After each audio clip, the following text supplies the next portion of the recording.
She fled after his pregnant mistress took her place. Now the Alpha King hunts her. The kingdom of Valdoria lay beneath a sky of jagged clouds, where storms were more frequent than sunlight. Its castles rose like blackened teeth from the mountains, and the wind carried whispers of old magic, rumors of kings who ruled not only with strength but with shadows in their veins. In the heart of the capital, where lanterns glimmered like dying stars, Alara watched the festival unfold from the shadows of a marble balcony. Her heart was heavy, though her eyes were wide with a mix of wonder and dread. She had been Kael's secret. The Alpha King, feared by all and worshipped by many, had once chosen her, not for status or ambition, but for something deeper, something untamed. Nights spent in hidden corridors, quiet whispers in empty halls, those were the moments she had cherished most. Yet tonight, everything had changed. Brad. She had seen him offer a ring of gold to Lady Vera, a woman whose smile was soft, whose steps were measured, whose belly already bore his child. Alara felt the weight of betrayal sink into her chest like a stone. But she should have been happy for him, or at least indifferent. But all she felt was hollow pain. Every laugh, every toast, every bowed head toward the pregnant mistress was a reminder that she no longer belonged in the world she had imagined with Kael. Breath. She turned away from the balcony, letting the shadows embrace her as she stepped quietly into the twisting alleys of the city. The streets of Valdoria were alive with lantern light and music, but Alara felt nothing. Her thoughts circled like hungry wolves, each one sharper than the last. "I cannot stay," she whispered to herself, the words trembling on her lips.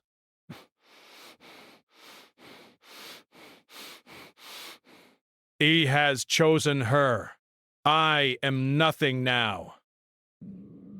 Yet even as she spoke the words, a part of her refused to let go of hope. Deep down, she wondered if Kael had truly chosen her replacement, or if the heart of the Alpha King could be changed by love alone. She did not stop until the city gates loomed ahead, massive and unyielding, where guards clad in black iron stood like statues of judgment. Without a word, she slipped past them, moving into the dark forests that bordered the kingdom.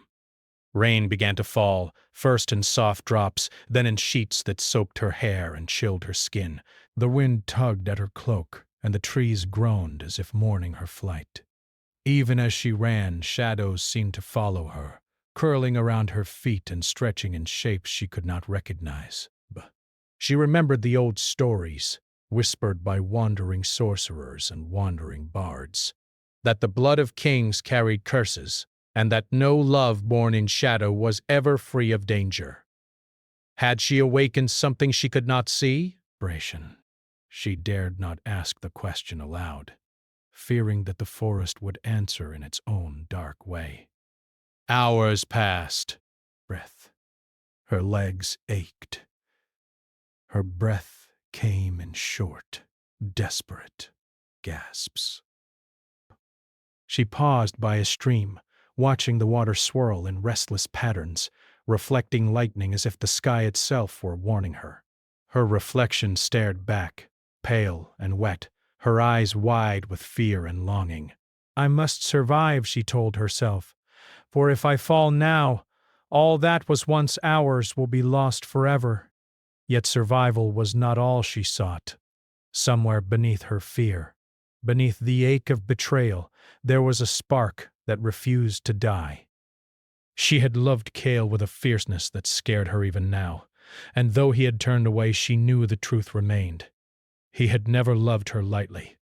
The Alpha King's heart, though hardened by duty and ambition, had once been hers entirely. That thought alone gave her courage to press onward, even as the forest grew darker and the night more sinister. In the blackness, shapes moved, figures she could not fully see. Were they animals or spirits of the forest, drawn to her fear? She tightened her cloak and whispered charms she had learned in secret, protective words that her mother had taught her before death had taken her. The shadows seemed to hesitate, curling back from the glow of the magic.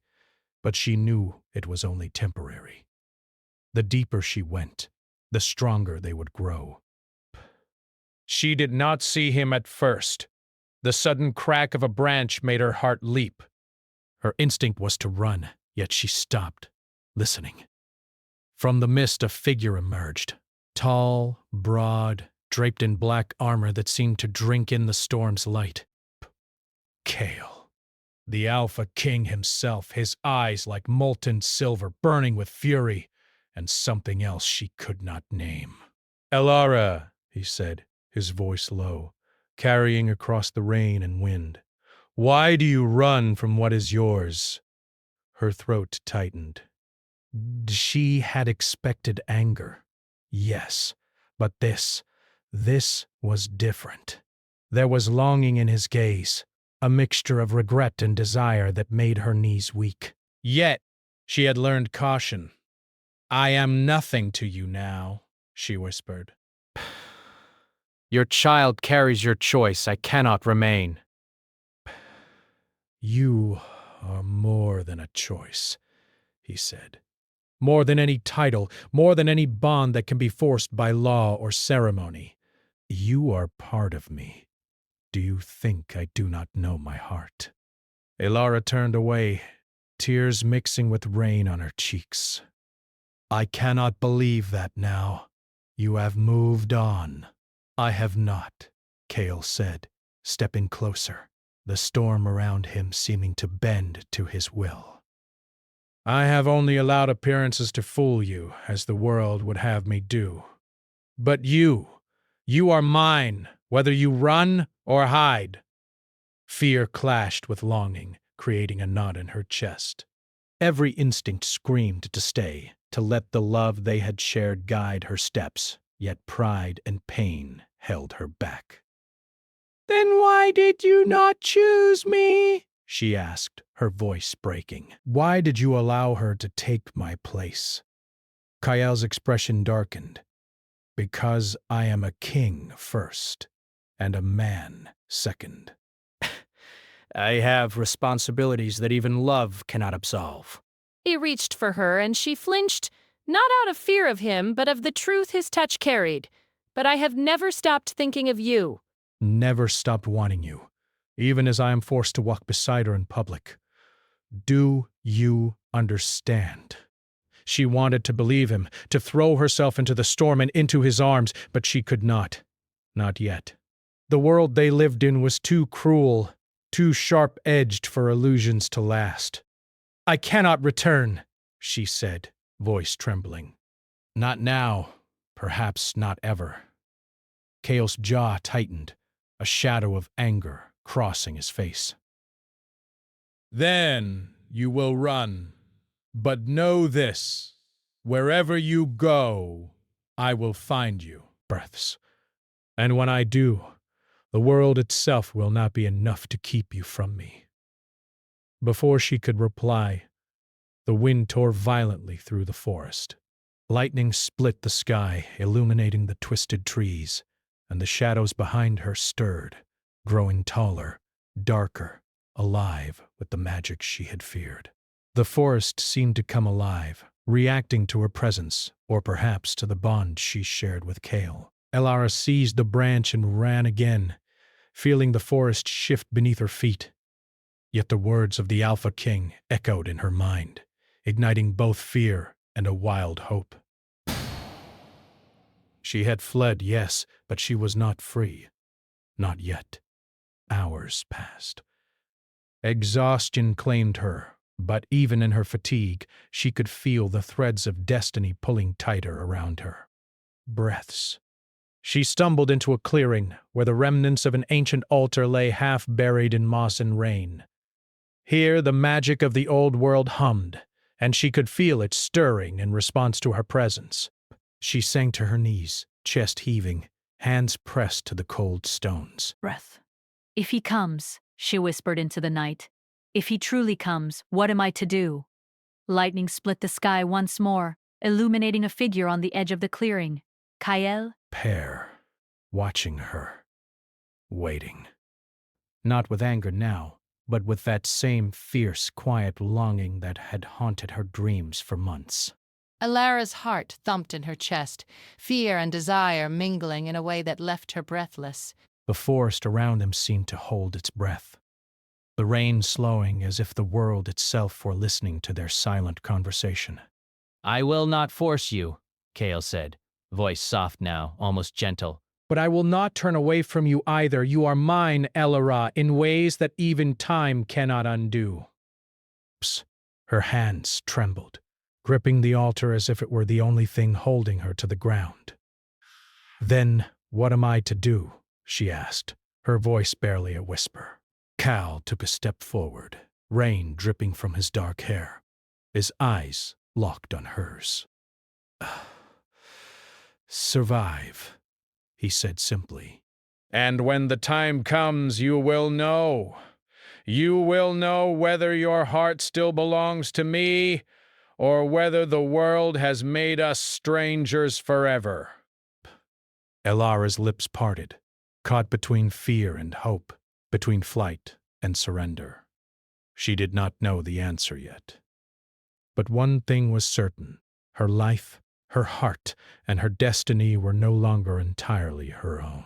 And as the storm raged around them, she realized something that made her blood run cold and electric all at once. The Alpha King would hunt her, and no shadow, no magic, and no distance could keep them apart. The forest whispered in response, a promise and a warning. The game of love, power, and fate had begun, and there would be no turning back. The forest was alive with whispers. Every tree, every shadow seemed to breathe around Elara as she ran, her cloak soaked and clinging to her like a second skin. Rain hammered against her shoulders, blinding her at moments, but she did not stop. Not for fear of him, though Kale's presence haunted her. Not for the shadowed shapes that seemed to flicker at the edge of her vision. She ran because she had to believe that somewhere beyond the dark woods she could find freedom. Freedom from the past, from betrayal, from a love that had once consumed her entirely. Yet she knew that freedom was a lie. She could feel it in her bones, in the subtle tremor in the wind. Kal would not let her go. Hours passed as the storm raged, thunder rolling like the kingdom's judgment. The forest grew dense and twisted, roots reaching up like hands to trip the unwary. Elara stumbled over one, cursing under her breath, and almost fell into a murky swamp. Her heart raced, not only from fear of falling, but from the knowledge that she was being hunted. Every instinct screamed that he was close. And he was. Kale moved like a shadow among the rain-soaked trees, his black cloak blending into the storm. But his silver eyes pierced the darkness, and his anger was quiet, controlled, but molten beneath the surface. He did not call her name, did not shout. The forest itself seemed to whisper for him, guiding his steps toward hers. She cannot hide, he murmured, teeth clenched. She cannot run from what binds her to me. He knew the rules of the hunt well. A wolf does not chase for sport. It hunts to survive, to claim what is part of its territory. Elara was not property to him, not in the cold sense that kings often regarded women of the court, but in the sense that she was tied to him by destiny, by bloodlines, and by a love that had once burned brighter than the fiercest sun. Elara did not hear him at first. She paused at a clearing, chest heaving, eyes scanning the sky for any sign of light through the storm clouds. Her wet hair clung to her face, and the cold burned her skin. Breath. She wanted to sit down, to let the rain wash away her fear, if only for a moment. But the forest was unkind to weakness. Every rustle, every movement in the dark made her flinch. Then she heard it, a footstep, soft but deliberate, following her rhythm. She froze, listening, and her heart skipped. Pale. She did not turn. Instead, she whispered a charm, small and delicate, learned from a wandering mage years ago. The words were barely audible, but The forest seemed to respond. Her shadows shifted away, clearing a small circle around her. She dared not hope it would last, but it gave her a moment to breathe. "Do not make me chase you," a voice said, low and cold. It carried through the rain, unyielding and familiar. Breaths pressed together. I do not run from you, she said, though her voice betrayed her fear. "I run from the life I cannot claim, from the mistress who bears your child, from everything I have lost." Kyle stepped into the clearing, the rain streaming off his black cloak, his hair plastered to his face. He was a storm of presence, and she felt it in every nerve of her body. "You are not lost," he said quietly, though his eyes were sharp as daggers. "Da." He glances around in desperation. "Not to me." Do you think I could forget you after everything we have shared? Her knees threatened to buckle, but she planted her feet firmly on the wet ground. You have chosen her, she said, though it hurt to speak the words. "Do not waste your time with me. You cannot undo what has been done." Kale's expression softened just slightly. "I may have chosen appearances," he admitted, "but not my heart. I have not stopped thinking of you. And I will not stop, even if I must hunt you through every corner of this world." The words hung in the air like lightning, crackling with unspoken emotion. Elara wanted to run into his arms, to give herself to the truth they both knew, but fear restrained her. Fear of the court, fear of the mistress, fear of the power Kale wielded, not just as a king, but as a man bound to darkness and shadow. "Why do you follow me?" she asked, voice trembling. "Is it loyalty, obsession, or something darker?" Kale's eyes darkened. "It is love," he said. "And love is neither gentle nor fair. It is fire." And fire does not wait for the weak. Elara's heart pounded, torn between resistance and longing. She turned and ran again, deeper into the forest. But Kale was always there, silent, swift, unrelenting. She could hear him in her mind as well as in the rain. "You are mine, Elara. Press, even if the world says otherwise." The storm began to intensify. Lightning split the sky, striking the trees around them, setting the forest alight with brief, brilliant flashes of white. Thunder shook the ground beneath her feet, and shadows twisted unnaturally in the rain. Breath. She realized with a shiver that this hunt was not merely between her and Kale.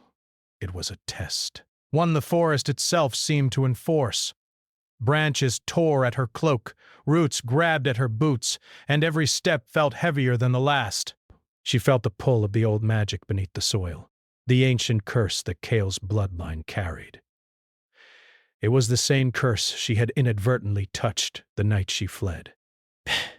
It whispered to her, calling her back, demanding attention, reminding her that destiny was not something to be escaped. Finally, she stumbled into a ruined temple, half swallowed by moss and rain. Its pillars leaned like old giants, broken but proud, and the air smelled of earth and magic. She sank to her knees, pressing her hands to the wet stones. "I cannot do this alone," she admitted, her voice barely audible over the storm. "Nor should you," Kale's voice replied from the shadows. He stepped into the temple, rain dripping from his cloak, but his presence brought warmth that defied the storm. "The forest has tested you, but it will not hold you forever. The curse you fear, it can be contained with both of us." Elara looked at him, fear and longing warring within her. And what of Lady Vera? She asked. What of the child? You cannot simply erase what has begun. Hale's jaw tightened. I do not wish to erase. But I also cannot stand by while my heart is denied what it has chosen. This is not about duty, Elara. It is about truth. And the truth is I want you. Only you. The words made her chest ache, a strange mixture of hope and terror. Bus. She had fled to survive, to escape the pain of unrequited love, but now survival seemed meaningless without facing the storm between them.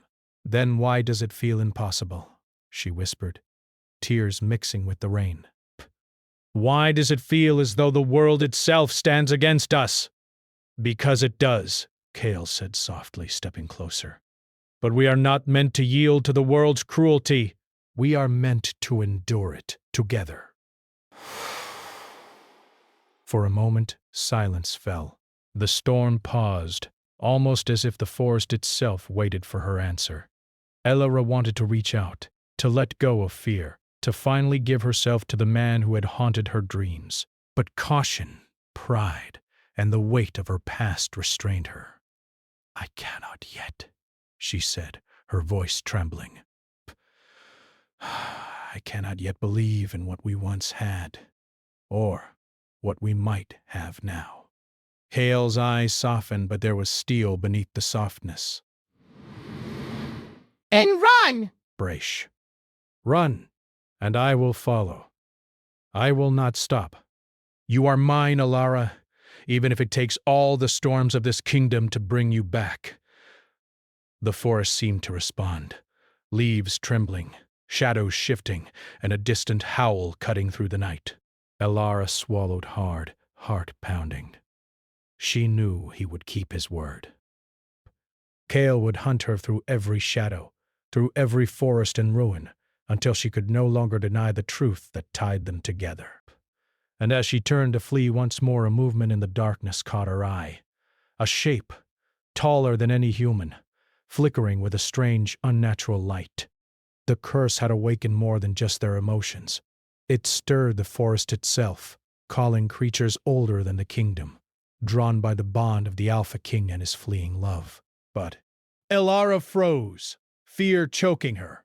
Cale's voice broke through the storm again, firm and steady.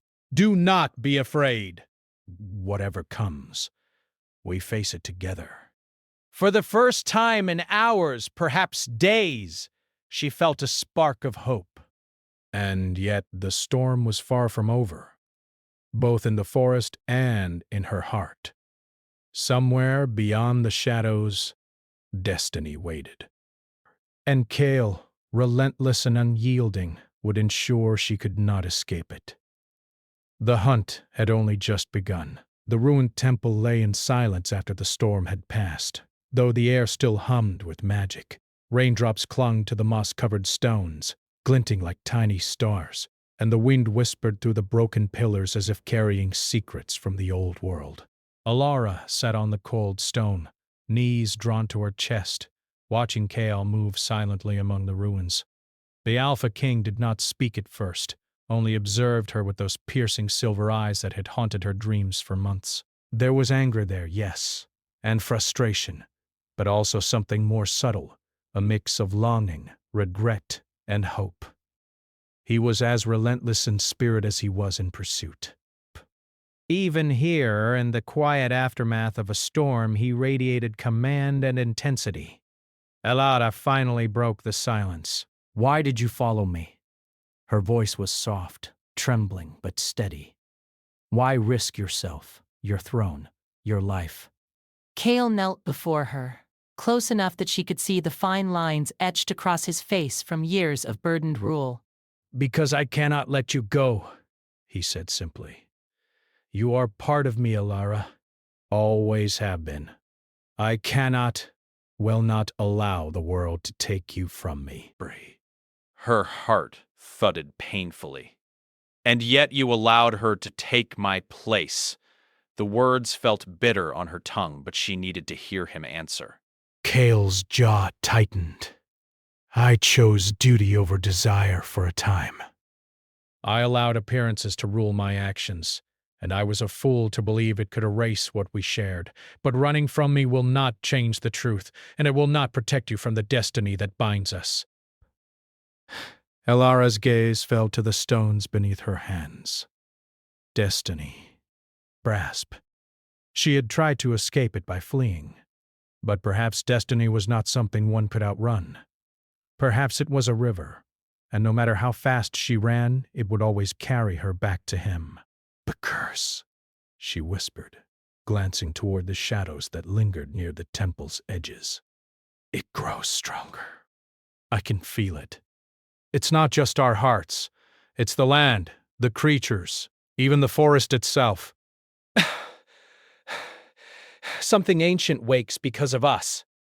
Kyle nodded, eyes narrowing. Britt, I know. The bloodline carries it, as does yours. The bond between us has stirred it. That is why I followed you, to guide you, to protect you, and to confront it together. Elara wanted to argue, to run once more, but exhaustion and the truth in his words held her still. I am not ready, she admitted, voice barely audible. I don't know if I can face it, or him, or what may come. I cannot trust that I will survive it. Kale reached out, brushing a wet strand of hair from her face. His touch was gentle, and yet it carried the weight of his power. You will, he said, because we face it together, not as king and subject, not as lover and beloved, but as two souls bound by fate. Psst. You are not alone, Elara. Never again. For a moment the forest seemed to pause, the air heavy with anticipation. The shadows shivered and recoiled slightly, as if recognizing the shift in their energy. And then a voice, deep and echoing, rolled through the temple, resonant with old magic. You who awaken the bond, beware, it said. The curse will not yield. Only sacrifice can contain it. Only truth can survive it. Elara's heart leapt. The curse was no longer subtle. It demanded attention. It demanded action, base, and it demanded that she and Kale confront it together. Kale's hand tightened slightly around hers. Breath. We will find the way, he said. We have no choice but to face what we have begun. You and I. Fleeing will not undo it. The first night passed in silence, both of them watching the forest and listening to the distant cries of creatures awakened by the curse. But some were shadows given life, twisted forms that roamed the woods and marshes near the temple. They were not evil, not entirely, but they were dangerous, drawn to the magic swirling between Elara and Kale. By dawn, Elara had regained enough courage to stand. We need a plan, she said. But cases. We cannot just wait here. The curse is growing stronger with every passing hour. If we do nothing, the forest, the land, even the people in the kingdom may suffer. Kale nodded, drawing a small leather-bound tome from beneath his cloak. The pages were ancient, filled with symbols and runes that seemed to glow faintly in the morning light. This belonged to my father, he explained. He studied the old magic, the curses tied to our bloodline. It may contain the knowledge we need, but it is dangerous. Its power is not forgiving. Elara leaned closer, tracing the runes with her fingers. Her magic, subtle but persistent, responded to them. It hummed beneath her skin, resonating with the ancient words. It feels alive, she murmured. It's as if it knows us. Because it does, Kale said the magic of our bloodline recognizes your strength. It has waited for you, for us, to confront what was buried long ago. They spent the day poring over the tome, deciphering cryptic instructions and preparing for the rituals that might contain the curse. Every task they performed was laced with tension. Every glance, every brush of hands, was charged with the unspoken feelings that had never truly faded. By evening, Ilara and Kale stood at the edge of a clearing where the ancient magic was strongest. Stones carved with runes formed a circle, remnants of a ritual performed centuries before. The air was thick with power, and shadows shifted unnaturally, as though watching them. "You must focus," Kale said, his hand brushing hers as he placed the final rune. "The curse will feed on doubt and fear. Only unity, only trust can bind it." Elara swallowed hard, meeting his gaze. "Trust is not easy," she said softly, "especially when the world has betrayed us both." Kale's voice was firm, almost tender. Then let us start here. Now. Not as a king and his lover, but as two hearts that must endure the storm together. The ritual began. They chanted in unison, words older than the kingdom itself, calling to the magic that flowed beneath the earth. The shadows stirred violently, forming shapes that twisted and writhed, reflecting every fear and every pain they had tried to hide. Alara felt her heart race, her magic entwining with Kale's in a way that was both terrifying and exhilarating. It was as though the forest itself breathed with them, alive and reactive. She could sense every heartbeat, every thought, every unspoken emotion between them. "You are stronger than you know," Kale whispered, his hand brushing hers in encouragement. "Do not fear it. Do not doubt it.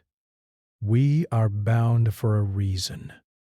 Together we can face what no one else could." A shadow lunged at them suddenly, a creature of twisting darkness, its eyes glowing with the curse's hunger. Elara reacted instinctively, her magic flaring, sending a wave of light that forced the creature back. Kale moved beside her, sword drawn, striking with precision. Together, they fought as one, their combined strength keeping the shadows at bay. When the last shadow dissolved into mist, the clearing fell silent. The storm of magic subsided, leaving only a calm that felt almost sacred. Elara sank to her knees, exhausted, and Kale knelt beside her. "You did well," he said quietly.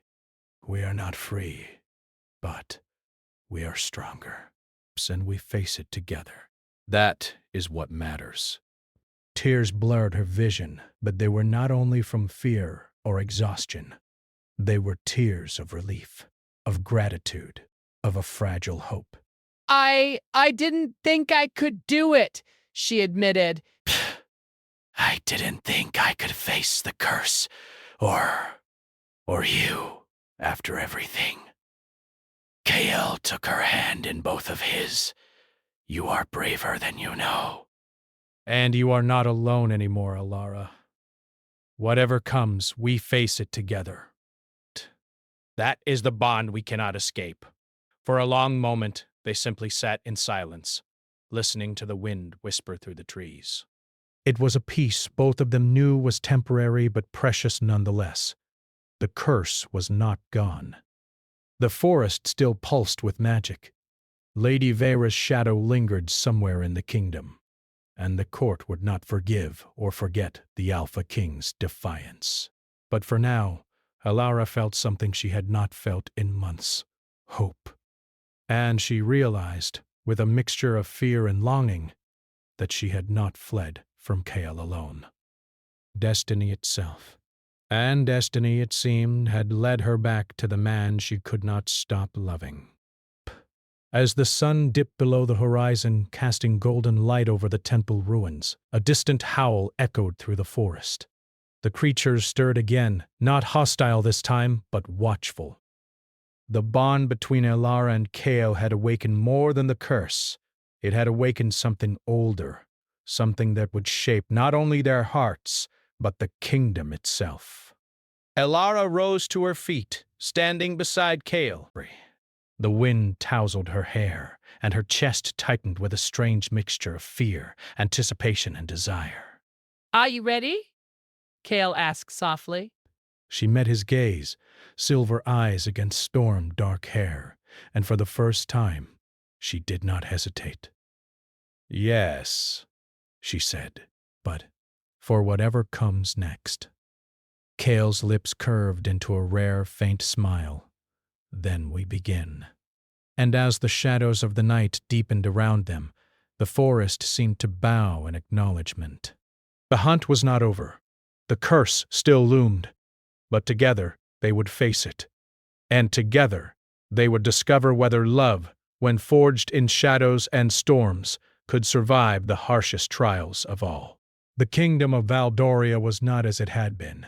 The streets of the capital were darkened, torn by the storms that had followed Elara's flight and the curse that had awakened from the bloodline of the Alpha King.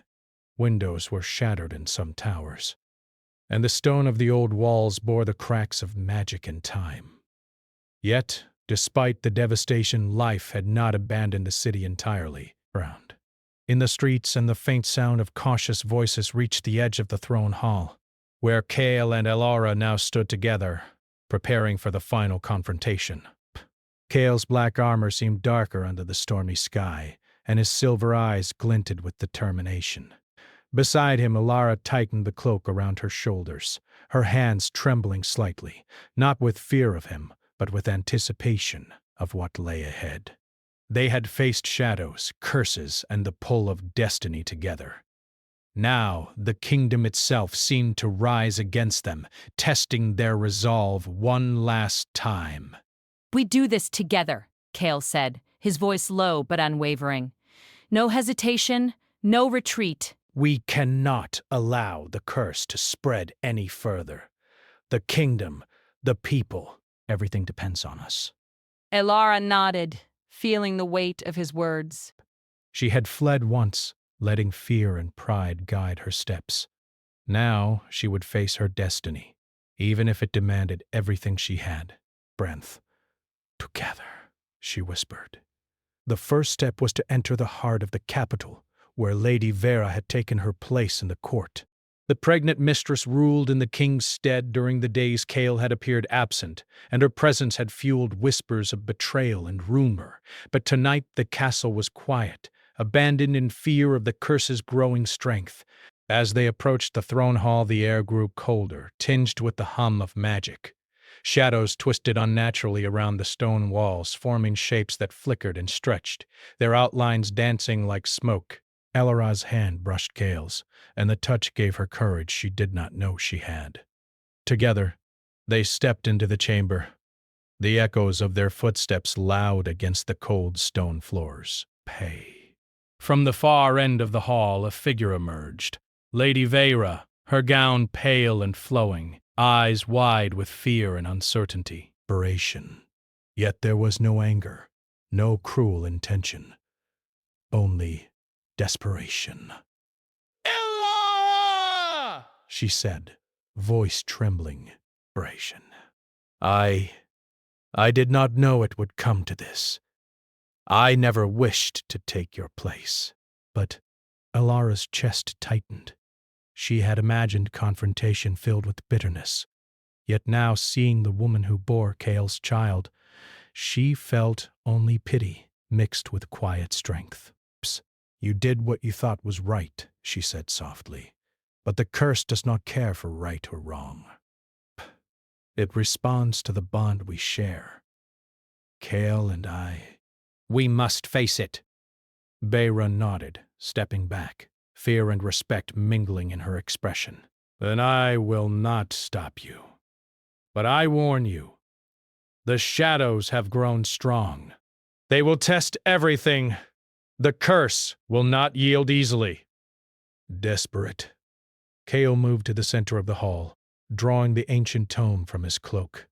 The pages glowed faintly in the dim light, runes pulsating with power older than the kingdom itself. Elara knelt beside him, tracing the symbols with her fingertips. She could feel the pulse of the magic, its hunger for resolution, its demand for truth. Together they began the ritual, voices rising in unison, chanting the words that had been preserved for centuries. The shadows around them twisted violently, drawn by the power of their bond. Breaths. Some shapes coalesced into forms that reflected their deepest fears. The loss of each other, the pain of betrayal, the impossibility of surviving what destiny demanded. Ilara's magic intertwined with Kale's, forming a force that pushed against the darkness. Breath. She could feel every thought, every heartbeat, every unspoken longing between them. It was terrifying, overwhelming, and yet it was the only way to contain the curse. A great wind rose in the chamber, extinguishing the lanterns and tossing their cloaks around them. Shadows lunged from the corners, some humanoid, some monstrous, all hungry for the chaos that had been awakened.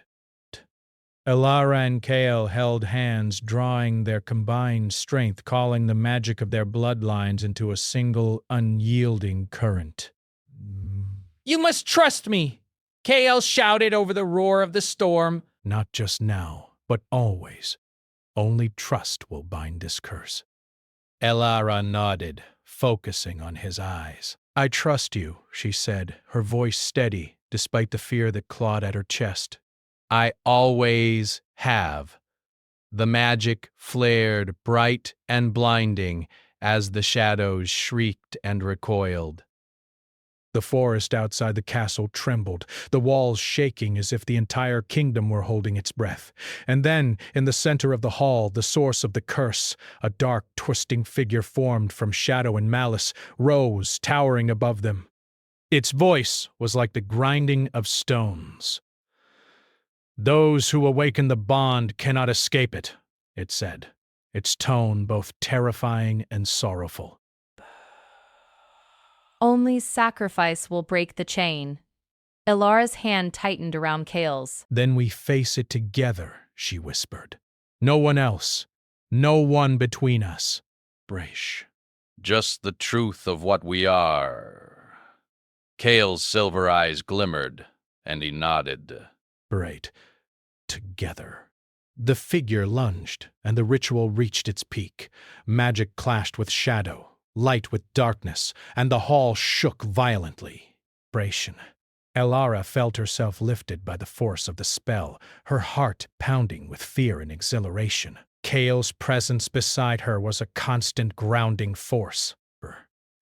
She could feel his determination, his love, his unwavering trust flowing into her. And it gave her strength. By step, chant by chant, the shadows weakened, their forms twisting and writhing until they were finally consumed by the brilliant light that Ilara and Kale generated together. The dark figure let out a final, echoing scream before dissolving entirely into mist, leaving the hall bathed in a calm, radiant glow. Exhausted, they collapsed to their knees, hands still intertwined. The curse had been contained. The kingdom, though scarred, would heal. And they, together, had survived the impossible. For a long moment, silence fell. Ilara rested her head against Kale's shoulder, breathing heavily but feeling a peace she had not known since she first fled. We did it, She murmured. Kale's hand brushed her hair back, his expression softening. Yes, he said. Breaths. We did. And nothing can take this from us. Not the past, not the shadows, not the world itself. Tears gathered in Ilara's eyes, but they were not only from relief, but they were tears of understanding, of forgiveness, of acceptance. She had fled, yes, but she had returned stronger, braver, and ready to embrace the truth that had always been hers, that she and Kale belonged together. Base, he bent down, lips brushing hers in a gentle, tender kiss. It was not the storm of passion she had feared, but a promise, a binding of hearts, a testament that they had endured, that they had overcome. Stay with me, Kale whispered, holding her close. Not as a secret, not as a shadow. Stay as my equal, my partner, my heart. Elara lifted her face, eyes shining. I will, she said softly. Not because of destiny, not because of the curse, but because I choose you, round in desperation. The wind outside the castle walls softened, carrying away the last echoes of the storm. Lanterns flickered back to life, casting warm light over the throne hall. Outside, the people of the kingdom emerged from hiding, witnessing the calm that followed the chaos. The shadows of fear and magic had lifted, leaving a sense of hope. Fragile, but enduring. Days passed, and the kingdom slowly healed. The streets were repaired, the towers rebuilt. And the people whispered of a king who had faced darkness and a woman who had returned from the shadows to claim her place beside him. Kael did not return to a throne empty of challenge or responsibility. The kingdom demanded loyalty, wisdom, and strength, and he now ruled not only as a king but as a man who had loved, lost, and been redeemed. Elara, too, found her place, not as a fleeting shadow in the court, but as a force of her own. Her magic, once subtle and hidden, became a source of guidance and protection. She and Kael were bound not by fear or fate, but by choice, love, and shared triumph.